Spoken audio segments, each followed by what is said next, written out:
You've probably seen those zero emissions badges on electric vehicles. Pretty appealing, right? Clean, green, saving the planet. But critics argue these claims are deceptive. They point to the devastating environmental damage from lithium mining to the carbon footprint of battery production, and even child labor in cobalt mines. So, which is it? Are electric vehicles environmental heroes or just shifting pollution from tailpipe to factory? Today, I'll prove that despite legitimate concerns about manufacturing, electric vehicles represent our best available technology for reducing transportation emissions and deserve widespread adoption.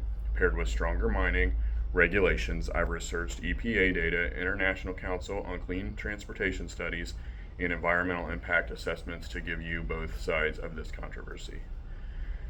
Yes, EVs have manufacturing problems, but their life cycle benefits far outweigh these challenges, and solutions already exist. Let's be completely honest about the opposition's concerns.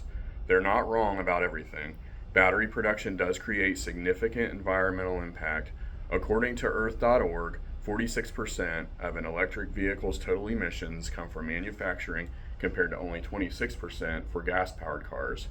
Each EV battery releases approximately 4 tons of CO2 during production. The MIT Climate Change found that 1 ton of mined lithium generates 15 tons of carbon dioxide in Chile's Atacama Desert.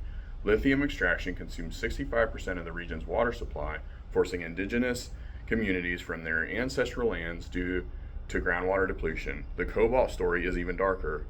United Nations research reveals that 50% of the world's cobalt reserves lie in the Democratic Republic of the Congo, where approximately 40,000 children work in dangerous mines exposed to toxic metals like uranium that cause respiratory diseases and birth defects. These aren't minor issues, they're serious environmental justice problems that demand solutions. But here's the critical question. Do these manufacturing challenges mean we should just reject electric vehicles? Absolutely not. Here's why. The EPA confirms that when examining complete life cycle emissions from production through disposal, electric vehicles produce significantly fewer greenhouse gases than conventional cars. The International Council on Clean Transportation provides specific numbers in Europe. EVs achieve 66 to 69% lower lifetime emissions than gasoline vehicles. In the United States, the reduction is 60 to 68%. Even in China, where coal dominates electricity production, EVs still deliver 37 to 45% lower emissions. Critics claim EVs must be driven for years just to offset their higher production emissions.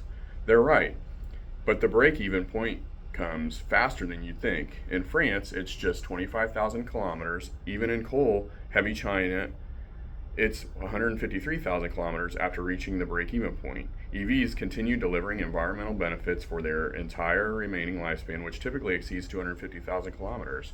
The operational advantages are undeniable. Electric vehicles produce zero tailpipe emissions, dramatically improving urban air quality and reducing asthma and respiratory diseases in our cities. While gas cars waste 80% of their fuel's energy as heat, EVs operate at 85 to 98% efficiency. This translates to lower cost, about $60 monthly for home charging versus much higher gas expenses, and reduce environmental impact throughout the vehicle's life. And here's the game changer. As our electrical grid incorporates more renewable energy, EV advantages multiply. In 2020, renewables became the second largest U.S. electricity source by 2030. EPA projections show the emissions gap between EVs and gas cars will widen dramatically. Every year you drive an EV on a cleaner grid, you're doing even more for the environment. What about those mining concerns? We can solve them while adopting EVs. Battery recycling technology is advancing rapidly. Used EVs batteries can power homes with solar panels, storing renewable energy. Companies are developing ethical sourcing requirements and domestic mining operations with environmental standards. Currently, only 5% of a lithium batteries are recycled, but that's changing fast. Think about this way. Rejecting EVs because of mining impacts is like refusing chemotherapy because it has side effects.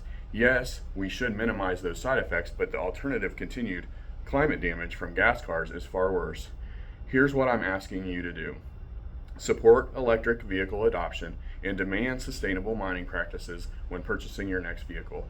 Seriously consider an EV Push legislators for supply chain transparency and recycling infrastructure. Support companies committed to ethical sourcing. We need both cleaner transportation and responsible mining. This choice isn't between perfect EVs and gas cars, it's between taking our best available step towards sustainability or waiting for some mythical perfect technology while climate change accelerates. According to every major scientific study, EVs are significantly better for our environment than continuing with internal combustion engines. We can't let perfect be the enemy of good. Every electric vehicle on the road instead of a gas car means cleaner air for our children and a more stable climate for our future. The question isn't whether EVs are flawless, it's whether we'll choose the best tool we have to fight climate change while working to make that tool even better. I believe we must, and I hope you'll join me.